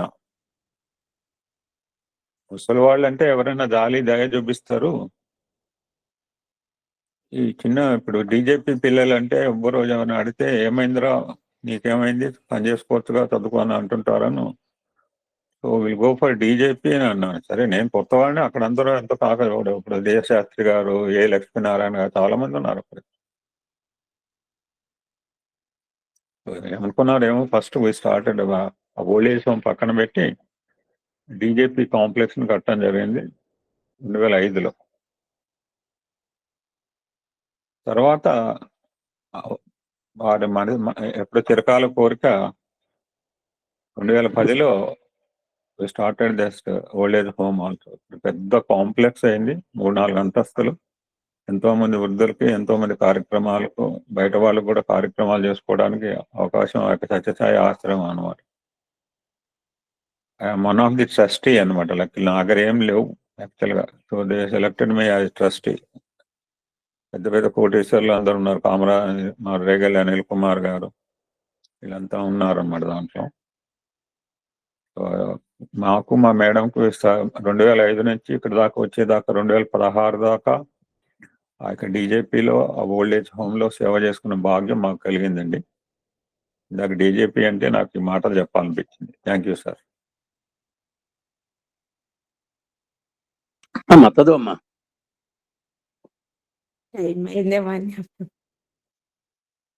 మీరే సార్ ఇక. ఓకేనమ్మా. అమ్మ నీ ముగింపు మాటలు మాట్లాడు, నేను చదువుతాను. సాయిరామ్. సత్యం శివం నాకు చదవటానికి అవకాశం ఇచ్చిన గురువు గారికి హృదయపూర్వక ధన్యవాదాలు తెలియజేసుకున్నాను. సాయిరామ్. ఓం శ్రీ సాయిరామ్. ఈరోజు పద్మకుమార్ గారు చెప్పినటువంటి విషయాల్లో చాలా ఆసక్తికరమైనటువంటి విషయాలు వచ్చినాయి. ఆ లీలా నాటకంలో, అంతర్నాటకంలో భాగంగా ఆ రిహార్సల్స్ లో ఆ స్వామి ఎంత ప్రత్యేకమైనటువంటి శ్రద్ధ తీసుకున్నారో, ఆ శ్రీకృష్ణ పాత్రధారి కానీ, ఆ పాండవుల భీముని యొక్క పాత్రధారి కానీ, ఇవన్నీ కూడా చక్కగా ఒక బంగారు గంటాన్ని సృష్టించినటువంటి సంఘటన కూడా మన అమ్మాయి చెప్పింది. తర్వాత గ్రామ సేవలో విశేషాలు మనకు చెప్పుకుంటూ వచ్చారు. ఆనాడు ఒక వార్తాపత్రికలో వచ్చినటువంటి ఒక వార్తాపత్రికలో వచ్చినటువంటి ఒక విషాదకరమైనటువంటి వార్త, 2 పథకాల యొక్క రూపకల్పనలో సత్యసాయి సంస్థల్లో ఒక అపురూపమైనటువంటి కార్యక్రమం అవటం అనేది చాలా హైలైట్ అయినమాట. అంటే అమ్మాయి సాకినంత వరకు సాకి, ఇక నేను సాకలేను అనుకున్నప్పుడు ముగ్గురు బిడ్డలకి విషం ఇచ్చి తన విషం తాగి చనిపోయింది. అంటే ఈ లోకానికి మా కుటుంబం భారం కాకుండా ఉండాలి అనేటువంటి ఒక ఉదాత్తాశయంతో ఆమె అలా చేయటం అనేది స్వామిని వాస్తవంగా ఈ లౌకికమైనటువంటి విషయాలు పట్టించుకోకపోయినా స్వామి దీన్ని సీరియస్ గా తీసుకొని 2 పథకాలు మనం ప్రారంభించడం అనేటువంటిది జరిగింది. అందుట్లో శ్రీ సత్యసాయి గ్రామ సేవా పథకం ఒకటి, అలాగే శ్రీ సత్యసాయి దీన జనోద్ధరణ పథకం, ఇప్పుడు గురువు గారు కూడా పరిచయం చేశారు, DJP అని. అలాగే 2000 సంవత్సరం అక్టోబర్లో శ్రీ సత్యసాయి గ్రామ సేవా పథకం కూడా ప్రారంభం అవటం అనేది తెలిసింది. ఇంకొకటి స్వామి యొక్క అత్యంత గుర్తు పెట్టుకోదగినటువంటి సందర్భం, ఎప్పుడో ప్రాథమిక పాఠశాలల్లో చిన్న చిన్న తరగతుల్లో 1 నుంచి 5వ తరగతి లోపు తరగతుల్లో తన క్లాస్మేట్ గా ఉన్నటువంటి వాళ్ళు ఇప్పుడు మనకి ఎంతమంది గుర్తుంటారో మీరు ఒక్కసారి ఆలోచించండి. అసలు నామమాత్రంగా కూడా గుర్తుండకపోవచ్చు. అలాంటి జ్వాలారెడ్డిని పేరుతో పిలిచి నీకేం కావాలి అని అంటాం, ఆయన్ని పాద నమస్కారం కావాలంటాం అడిగారు. ఇది నిజంగా మనకు ఆ శ్రీకృష్ణుడు ఆ సుధాముడు కథ టక్కన గుర్తుకొస్తుంది మనకు. ఏమయ్యా ఏం కావాలి అంటే ఎన్నైనా కోరుకోవచ్చు, కానీ ఆయన సుధాముడిలాగా నీ పాద నమస్కారం మాకు చాలు స్వామి అంటంలో ఆ నిజంగా స్వామే కాదు, స్వామి యొక్క పూర్వ విద్యార్థులు, స్వామి యొక్క సహచరులు ఎంత ఉదాత్తమైనటువంటి ఆ మానవీయ విలువల్లో, దైవీ భావనలో ఆ రోజు ఆ ఎడ్యుకేషన్ ఉన్నది. వీళ్ళు ఎలా ఉన్నారు అనేటువంటిది మనకు స్పష్టంగా ఆ స్వామి యొక్క విద్యా విధాన తీరుతెన్నులను మనకు చెప్తోంది. ఆ విధంగా ఇప్పుడు అమ్మాయి మనకు 2000 అక్టోబర్లో స్వామి ప్రారంభించినటువంటి గ్రామ సేవా కార్యక్రమంలో శ్రీ సత్యసాయి యూనివర్సిటీ విద్యార్థుల్లో ప్రతి ఒక్కరు కూడా పాల్గొని గ్రామాల సేవలు చేయటం ఆ కార్యక్రమ అద్వితీయ విశిష్టత. సామాన్యులుగా దీంట్లో పాల్గొన్నటువంటి వాళ్ళు మామూలుగా ఏ పథకంలో అయినా సరే, ఏ కార్యక్రమంలో ఏ బిల్డింగ్ కట్టాలన్నా నోరు లేని, ఏ మాత్రం అక్షరం లేనటువంటి కూలీలు మనం పెట్టుకుంటాం. కానీ స్వామి యొక్క పథకంలో అట్ట కాదు. అందరూ విద్యార్థికులు, మేధావులు, మేధా సంపన్నులు, అలాంటి వాళ్ళని ఆయన ఈ కార్యక్రమానికి ఎంపిక చేసుకున్నారు. యూనివర్సిటీలో విద్యార్థులు, యూనివర్సిటీలో అధ్యాపకులు, ప్రొఫెసర్లు, వాళ్ళంతా కూడా దీనికి నడుం బిగించుకోవడం జరిగింది. అదే మొదటిసారి కాదనుకోండి, 1985లో వేసవిలో సుమారు 100 మంది విద్యార్థులు పుట్టపర్తికి ఆగ్నేయ దిశలో 60 కిలోమీటర్ల దూరంలో ఉన్న రేగేపల్లి, అమ్మకొండపాలెం అనే 2 గ్రామాల్లో సేవలు నిర్వహించడానికి తరలి వెళ్ళిన సందర్భంలో స్వయంగా భగవానులు కూడా ఆ విద్యార్థులతో పాటుగా కలిసి వెళ్ళారు. ఆ విధంగా మరి పుట్టపర్తికి సమీపంలో ఉన్నటువంటి 2 ఊళ్ళు రేగేపల్లి, అమ్మకొండపాలెంలో ఈ మరి పాఠశాల విద్యార్థులంతా వెళ్ళటం, స్వయంగా స్వామి కూడా పర్యవేక్షణ నిమిత్తం వెళ్ళటం, ఎలా జరుగుతుంది కార్యక్రమాలు అంటాం. ఇది కూడా నిజంగా ఇది ఆ స్వామి యొక్క మరి స్వీయ పర్యవేక్షణ. అసలు నిజంగా లబ్ధిదారులకు చక్కగా అందుతోందా లేదా, నిజంగా మన వాళ్ళని పెట్టుకుంటే అపనమ్మకం అనేది ఏం లేదు, కానీ వాళ్ళు ఇంకా ఉత్సాహంగా, ప్రోత్సాహంగా ఈ కార్యక్రమాన్ని దిగ్విజయం చేయటానికి, ఆశీస్సులు ఇవ్వడానికి వెళ్ళినట్టుగా ఈ కార్యక్రమం కనబడుతోంది. కానీ అప్పటి ఆ సేవలు చాలా చిన్న స్థాయిలో నిర్వహింపబడినవి. అంటే అప్పుడు ఉన్నటువంటి వనరులు కానివ్వండి, పరిస్థితులు కానివ్వండి, ఆ విద్యార్థుల యొక్క అంటే విద్యా సంస్థల యొక్క మన బలం కానివ్వండి, ఏదన్నా కానివ్వండి, అవి అల్పారంభోక్షేమకరహ అంటాం మనం జనరల్ గా వద్దుంది. ఏ పనైనా చిన్నగా మొదలు పెట్టాలి అని, భారీ ఎత్తున మొదలు పెట్టకూడదు. చిన్నగా మొదలు పెడితే దాంట్లో రిజల్ట్స్ని బట్టి మనం ఆ కార్యక్రమాన్ని విస్తృతపరచుకోవటం అనేటువంటిది మనకు ఆధ్యాత్మికంగా కానీ లౌకికంగా కానీ మనకు వస్తున్నటువంటి ఒక పరిపాటి. విద్యార్థులకు కూడా పరిమిత సంఖ్యలో చాలా కొద్ది మంది మాత్రం పాల్గొన్నటువంటి సేవలు అవి. ఆ విధంగా ఇప్పుడు మన అమ్మాయి ఈ విశేషాలన్నీ కూడా చక్కగా చెప్పింది.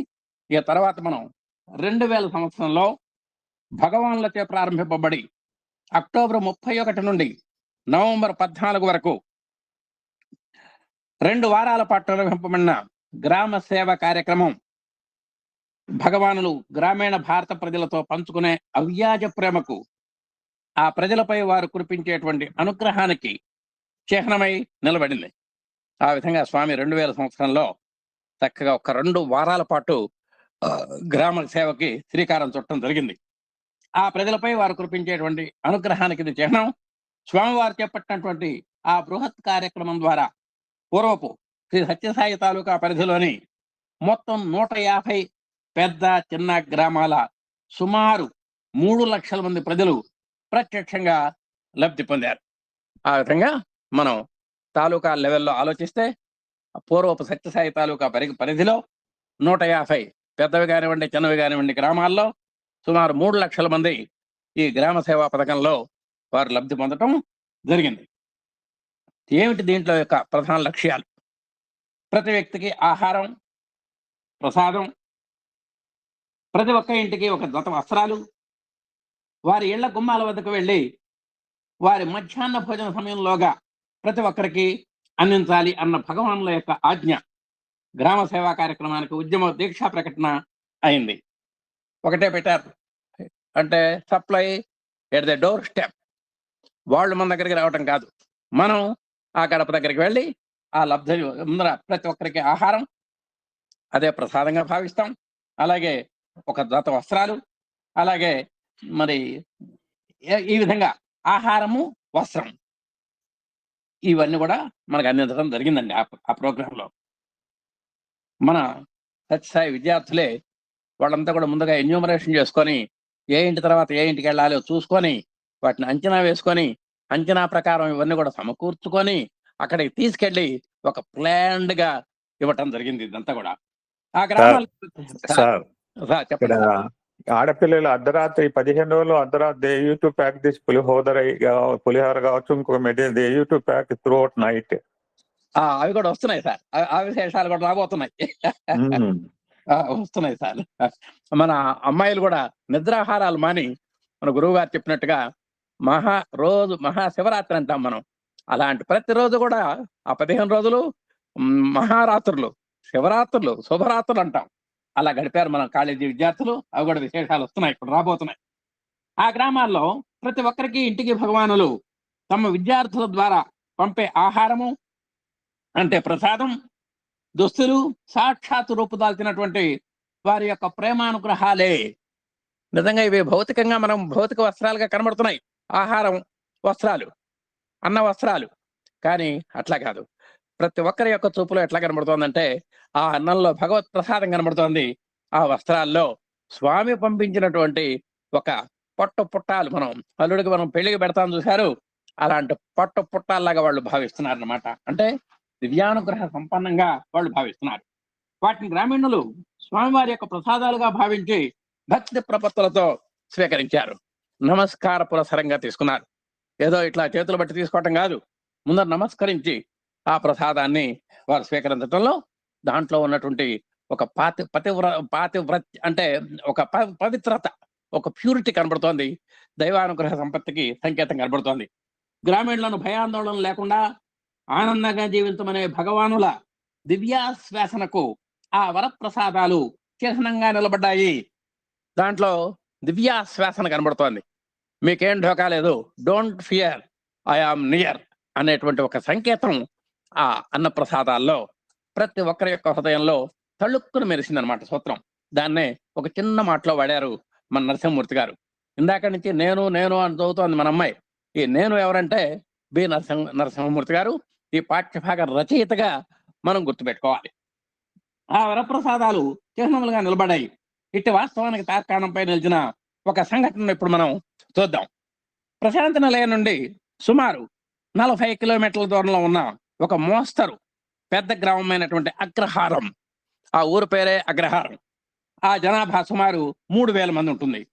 ఒకరోజు ఉదయం 10 గంటల ప్రాంతంలో సాయి విద్యార్థులు, అధ్యాపకుల బృందాలు లడ్డూ ప్రసాదాలు, ఆహార పొట్లాలు, దుస్తులతో ఆ ఊరికి చేరుకున్నారు.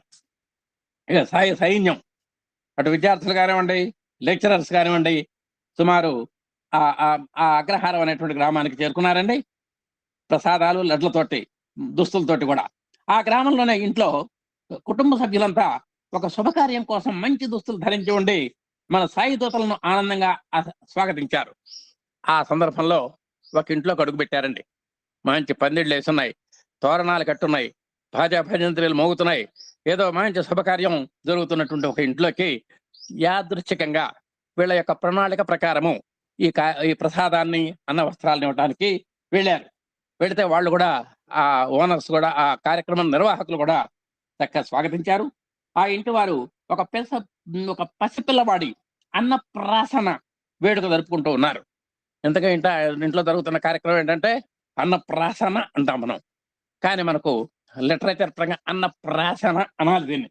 అంటే ఆ పసిపిల్లవానికి తొలిసారిగా ఘనాహారం తినిపిస్తారన్నమాట.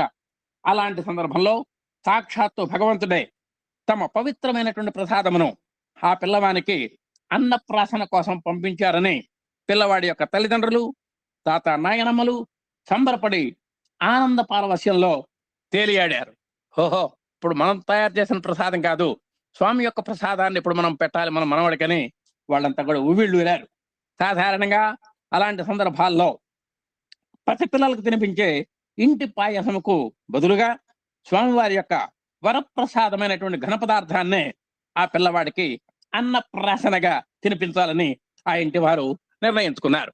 జనరల్ గా చక్కగా పాయసం పెడతారు, చక్కగా చప్పరిస్తూ తొలిసారిగా తింటాం కాబట్టి పిల్లవాడికి క్లేశం లేకుండా ఇట్లా నాలెక్క రాయటం, ఆయన చప్పరెత్తడం ఇవన్నీ జరుగుతుంటాయి మనం చూసేటువంటి సందర్భాల్లో. కానీ ఇప్పుడు వాళ్ళు ఏం చేశారంటే ఇప్పుడు లడ్డూలు పంపించారు స్వామి.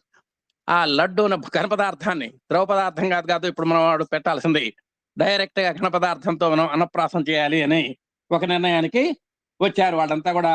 ఆ పెళ్లి వాళ్ళంతా మన ఆ శుభకార్యం చేసేటువంటి వాళ్ళంతా కూడా స్వామి వరప్రసాదమైనటువంటి ఘన పదార్థాన్ని ఆ పిల్లవాడికి అన్నప్రాసనగా తినిపించాలని ఆ ఇంటి వారు నిర్ణయించుకున్నారు.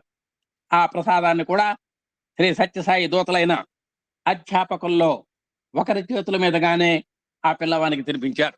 అందుట్లో మంచి మాస్టారు ఆయన ఉన్నారు, పెద్ద ఆయన చేత సార్ మీరే అన్నప్రాసం చేయాలి, స్వామి యొక్క ప్రసాదాన్ని మీరే మా వాడికి నోట్లో పెట్టాలి అని టక్కన ప్రోగ్రాం అంతా కూడా మనం మారిపోయింది. అక్కడికి వెళ్ళేసరికి అలా ఆయన తినిపించారు. ఆ సంబరాన్ని తమ ఆనందపు కేరింతలతో పెద్ద పెట్టిన కరతాళధ్వనులతో వేడుగ్గా జరుపుకున్నారు. అక్కడ మిగతా మన విద్యార్థులంతా ఉన్నారు కదండి, వీళ్ళంతా కూడా పెద్ద పెట్టిన చప్పట్లు కొట్టారు. నా మనమనకి ఈ జన్మలోనే కాదు రాబోయే జన్మలోనూ ఏనాడు అన్నానికి లోటు లేకుండా క్షుధార్తి కలగకుండా భగవాన్ అన్న వస్త్రాలను అక్షయంగా అనుగ్రహించారు అని అనేటువంటి అమితానందాన్ని తట్టుకున్నారు ఆ పిల్లవాడి యొక్క తాతగారు. చూడండి ఒక్క ఎంత అనుభూతి పొందాడో. ఈ అన్నప్రాసన సామాన్యమైన అన్నప్రాసన కాదు, మా వాడికి ఈ జన్మలోనే కాదు రాబోయేటువంటి జన్మల్లో కూడా ఎక్కడ మరి ఆహారానికి లోటు లేకుండా పెట్టేటువంటి తొలి ముద్ద ఇది. మా వాడి తరాలకు కానీ క్షుధార్తి అంటే ఆకలి బాధ అనేటువంటిది భవిష్యత్తులో ఉండటానికి వీలేదు అని వాళ్ళంతా కూడా మురిసిపోయినారు.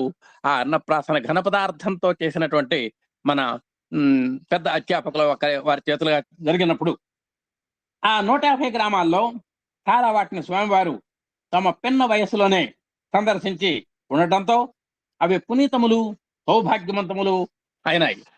మరి చిన్నప్పుడు ఈయన ఖాళీగా లేరు మన స్వామి. ఆ చుట్టుపక్కల ఊళ్ళు కూడా మరి రకరకాల సందర్భాల్లో ఏదన్నా కానివ్వండి సందర్శించడం జరిగింది.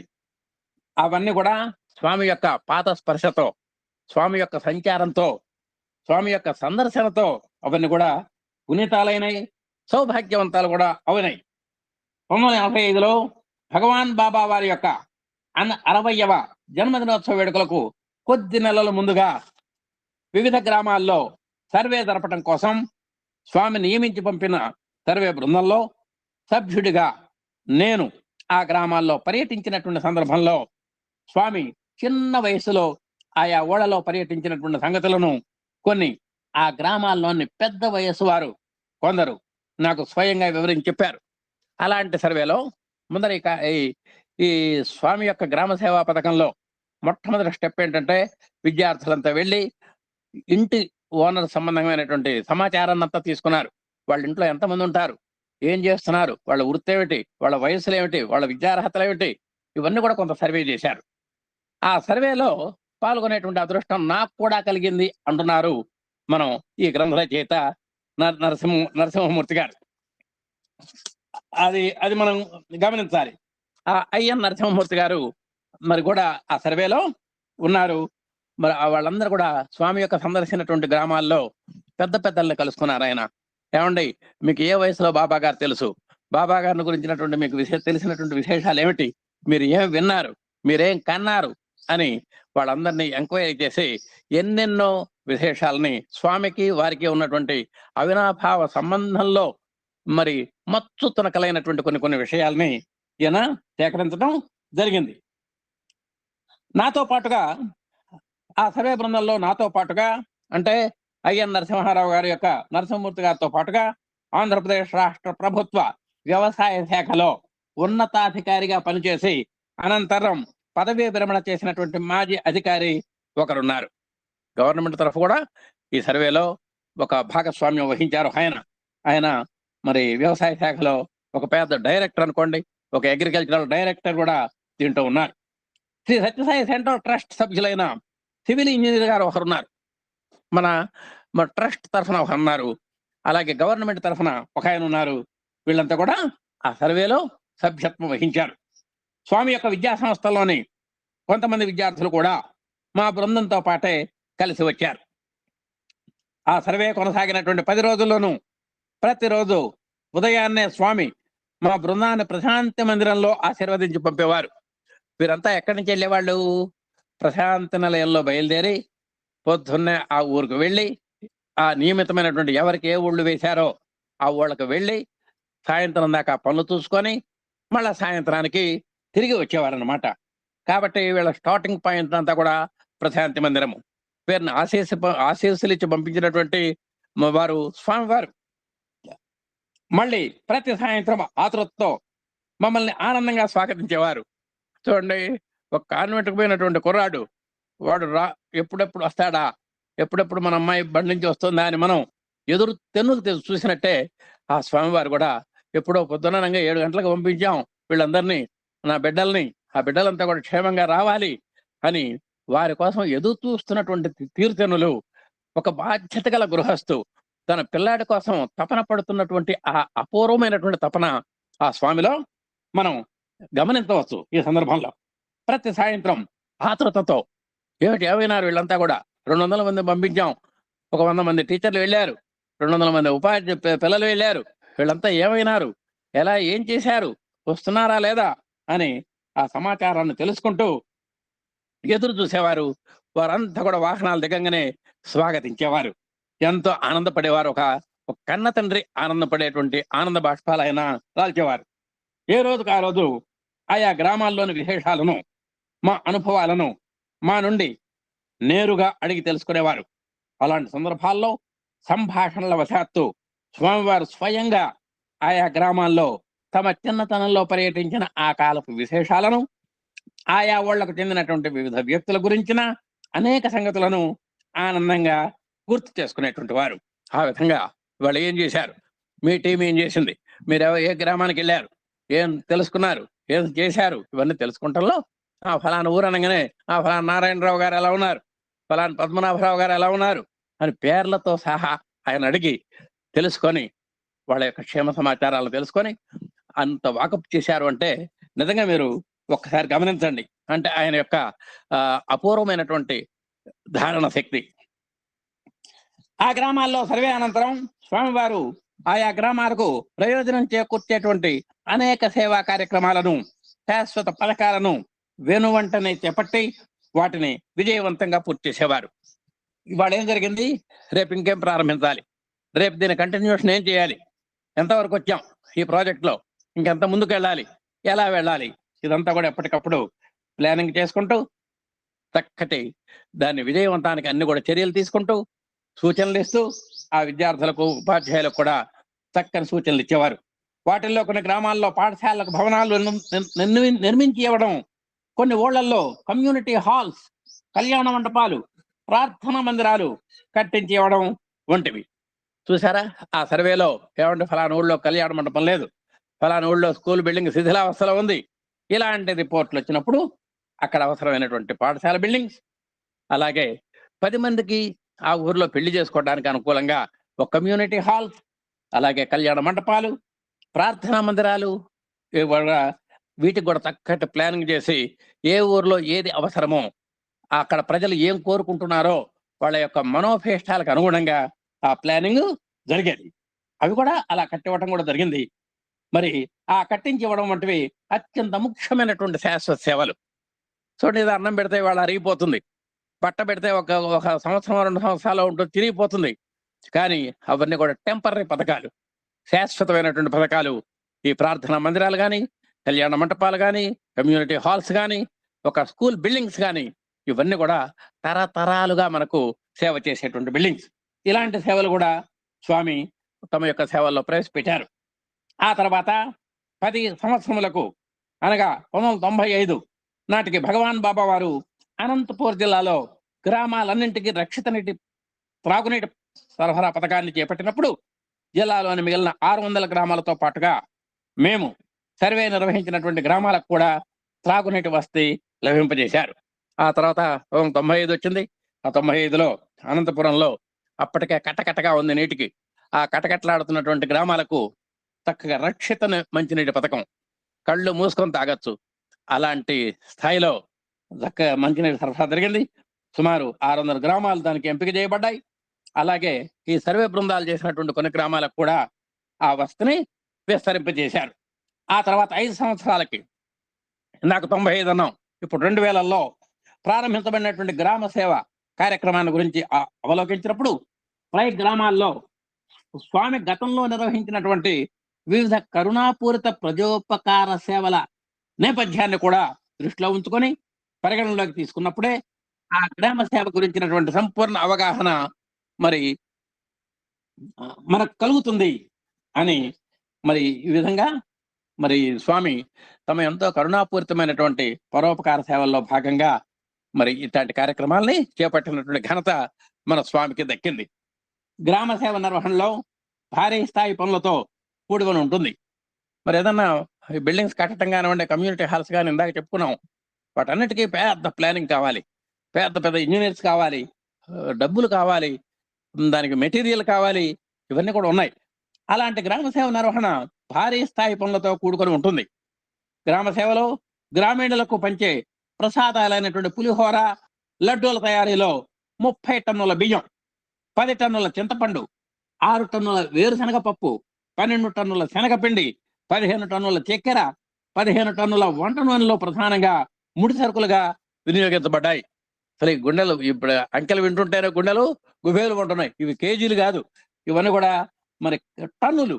చూసారా, 40 మంది వంటవాళ్ళు, 200 మంది పైగా స్వచ్ఛంద సేవకుల యొక్క సహాయంతో రాత్రింబవళ్ళు నిరవధికంగా పనిచేస్తారు. మీరంతా గమనించండి, ఉదయం పూట మనందరికీ వీడుకోలు చెబుతున్నారు స్వామి, పిల్లలకు కానీ ఉపాధ్యాయులకు కానీ వీళ్ళందరికీ కూడా 7-7:30 కల్లా అసలు దాదాపు తెల్లవారిందంటే అంత ట్రక్కుల్లో బయలుదేరాలి. అలాంటి సందర్భంలో మరి వీళ్ళకి ఆహార పదార్థాలు తయారవ్వాలి అంటే రాత్రిపూట చేయాలి. అలాంటి రాత్రిపూట ఇప్పుడు మనం చెప్పినటువంటి ఈ ముడి సరుకులన్నీ కూడా అక్కడ చేర్చబడ్డాయి, ఇవన్నీ కూడా వినియోగించబడ్డాయి. 40 మంది వంట వాళ్ళు పనిచేశారు, 200 మంది పైగా వాళ్ళకి సహాయకులు రాత్రి మౌళ్ళు కూడా నిరధికంగా పనిచేసినటువంటి సందర్భం ఉన్నది. ఏ రోజుకు ఆ రోజే పులిహోర తయారు చేసేందుకు అన్నం వండడం క్రితం రోజు మరి రాత్రి 7 గంటలకు ప్రారంభిస్తారు.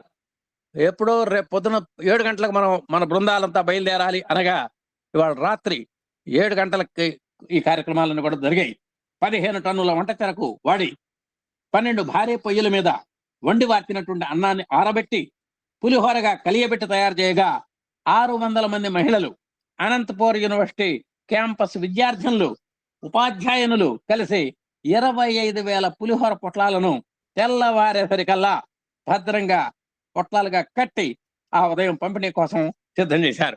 ఇందాక మన గురువు గారు గుర్తు చేశారు. ఇప్పుడు ఆ గుర్తు చేసినటువంటి సందర్భం ఇక్కడికి వచ్చింది. అనంతపురం యూనివర్సిటీ క్యాంపస్ విద్యార్థులు, అక్కడ టీచర్స్ కూడా అంతా మహిళామయం, అదంతా మహిళా యూనివర్సిటీ, వాళ్ళంతా కూడా రంగంలో దిగారు. వాళ్ళంతా కూడా దిగి సుమారు 600 మంది, సామాన్యం కాదు. అలాగే 25,000 పులిహోర పొట్లాలు ఆ అన్నం వండి వార్చి చల్లార్చి ఇవన్నీ కూడా మేళవించి వాటినన్నింటి కలిపి వాటిని పొట్లాల్లో పెట్టి వాటిని పిన్నులు కొట్టి తయారు చేసేవారు. తెల్లవారే కల్లా పంపిణీకి సిద్ధం చేసేవారు. అదే సమయంలో 250 మంది సెకండరీ స్కూల్ విద్యార్థులు విడిగా పనిచేసి 30,000 లడ్డూలను జాగ్రత్తగా బుట్టల్లో నింపుతారు. వాళ్ళ ఇంకో పని, లడ్డూలు ఆ బుట్టల్లో ఏ గ్రామానికి అన్ని పంపించాలి, ఆ విధంగా బుట్టల్లో పట్టి వాళ్ళు సర్దేవాళ్ళు. ప్రతిరోజు ఆ విధంగా సిద్ధం చేసినటువంటి ఆహార పొట్లాలను, లడ్డూలను ప్రతి గ్రామంలో పంచవలసినటువంటి దుస్తులను ఆయా రవాణా రోడ్లలో బయలుదేరేటువంటి 40 వాహనాల్లో ఏ గమ్యస్థానానికి ఎన్నెన్ని చేరాలో సరిగ్గా సరిపోయేటట్లుగా 100 మంది యూనివర్సిటీ విద్యార్థులు సర్దుతారు. ఇదంతా కూడా ఇందాకంతా కూడా తయారీ. ఇప్పుడు పంపిణీ. ఆ తయారు చేసినటువంటి పదార్థాలన్నింటినీ వాహనాల్లో సర్దేటువంటి బాధ్యత ఒక సుమారు 100 మంది విద్యార్థులకు అప్పచెప్పారు. వాళ్ళంతా కూడా ఆ తయారుగా ఉన్నటువంటి ఆ పంపిణీకి సిద్ధంగా ఉన్నటువంటి పదార్థాలన్నింటినీ ఏ వాహనాల్లో ఎన్ని సర్దాలి, ఎన్ని లడ్ల బుట్టలు సర్దాలి, ఎంత పులిహోర పొట్లాలు సర్దాలి, ఇదంతా కూడా వీళ్ళు చేసేవారు. ఇదంతా కూడా ఆ పిల్లలు బయలుదేరబోయేటప్పటికల్లా ఇవన్నీ కూడా రెడీ. ఆ విధంగా మరి 15 రోజుల్లో 150 గ్రామాల్లో సుమారు 50,000 ఇళ్ల వద్ద పంచేటువంటి ఇతర ప్రసాదాలు, ఆహార పదార్థాలతో పాటుగా 50,000 జతల కొత్త చీరలు, ధోవతలు కూడా పంపిణీ అవుతాయి. ఆ విధంగా ఆహారానికి సంబంధించినటువంటి, వస్త్రాలకు సంబంధించినటువంటి అమెరికలు కూడా చక్కగా విద్యార్థులు చేసేవారు. 600 మంది విద్యార్థులు ప్రతిరోజు సగటున 12 నుండి 15 వరకు గ్రామాల యొక్క సముదాయాల్లో పర్యటించి 15 రోజుల్లో స్వామి యొక్క ప్రేమ ప్రసాదాలను ఆ గ్రామీణులకు పంపిణీ చేస్తారు. ఆ విధంగా ఇదంతా ఏ ఊళ్ళకి ఎంతమంది పంపించాలి, మరి ఆ విద్యార్థులంతా కూడా సంఖ్యాపరంగా నిర్ణయించి వాళ్ళకి మెటీరియల్ కూడా ఇచ్చి వాళ్ళ చేత పంపిణీ చేయించారు.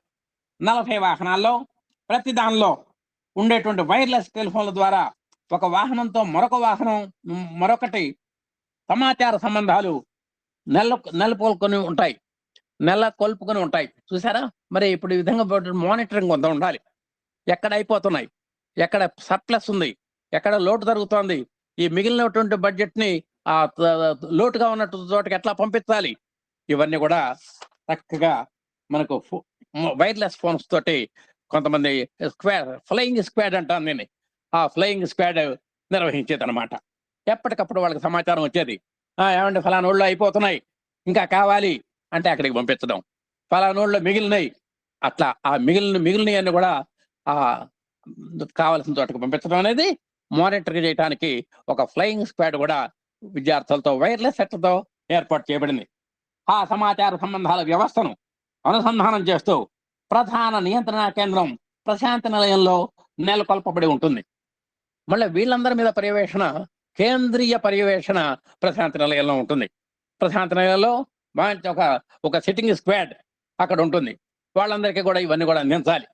ఏం జరుగుతోంది, స్వామివారు ఏదైనా ప్రశ్న వేస్తే ఏ స్థాయిలో, ఏ గ్రామాల్లో ఏ స్థాయిలో ఉంది అంటే వాళ్ళు ఫింగర్ టిప్స్ మీద చెప్పగలగాలి.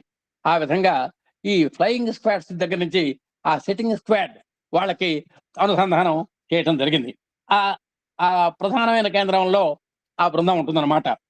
50 నుండి 60 కిలోమీటర్ల దూరం వరకు విడివిడిగా ఎక్కడున్నా సరే ఒక వాహనంలోని వారు మరి మరొక వాహనంలోని వారితో సంభాషించేటువంటి అవకాశం ఉంది. ఆ విధంగా మరి చక్కగా ఒక వాహనం నుంచి మరొక వాహనానికి కూడా వార్తలు వెళ్ళేటువంటి అవకాశం ఉంది. మా దగ్గర సర్ప్లస్ ఉన్నాయి, మా దగ్గర అయిపోతున్నాయి. ఈ విధంగా ఎప్పటికప్పుడు మానిటరింగ్ చేయడానికి ఆ వాహనాల్లో వైర్లెస్ సెట్లు కూడా ఏర్పాటు చేయబడ్డాయి. ఆ విధంగా ఒక వాహనంలోని వారు మరొక వాహనంలోని వారితో సంభాషించేటువంటి అవకాశం కూడా ఏర్పాటు చేయబడింది. ఆ 15 రోజుల్లోనూ 40 వాహనాల్లో ప్రతి ఒక్కటి సగటున 600 కిలోమీటర్ల దూరం ప్రయాణిస్తుంది. వాటి యొక్క పరిమితి 600 కిలోమీటర్ల రోజు. అందుకోసం అన్ని వాహనాలకు కలిపి మొత్తం సుమారు 3,000 లీటర్ల డీజిల్ అక్కడ దొరుకుతోంది. ముందర వాటికి వాహనాలకు అన్నం పెట్టాలి. ముందర మన వాహనం తర్వాత వాటన్నిటి కూడా డీజిల్ ఏర్పాటు చేసేవారు. ఎక్కడ మళ్ళా తిరిగి బయలుదేరిన తర్వాత మళ్ళా తిరిగి వచ్చేదాకా కూడా ఎంత పడుతుంది అంతకంటే మిన్నగా ఆ డీజిల్ దాంట్లో ఏర్పాటు చేశారు. ఆ విధంగా ప్రతిరోజు ఉదయం ప్రశాంతి మందిరం నుండి జై బోలో భగవాన్ శ్రీ సత్యసాయి బాబాజీకి జై అంటూ ప్రతిధ్వనించేటువంటి జై జయకారముల యొక్క ఆనంద నినాదాలతో ఒక దొండు వలె బయలుదేరేటువంటి వాహన శ్రేణుల యొక్క సమూహాలను చూస్తుంటే అదొక మహత్తర జైత్రయాత్రలాగా గోచరిస్తుంది.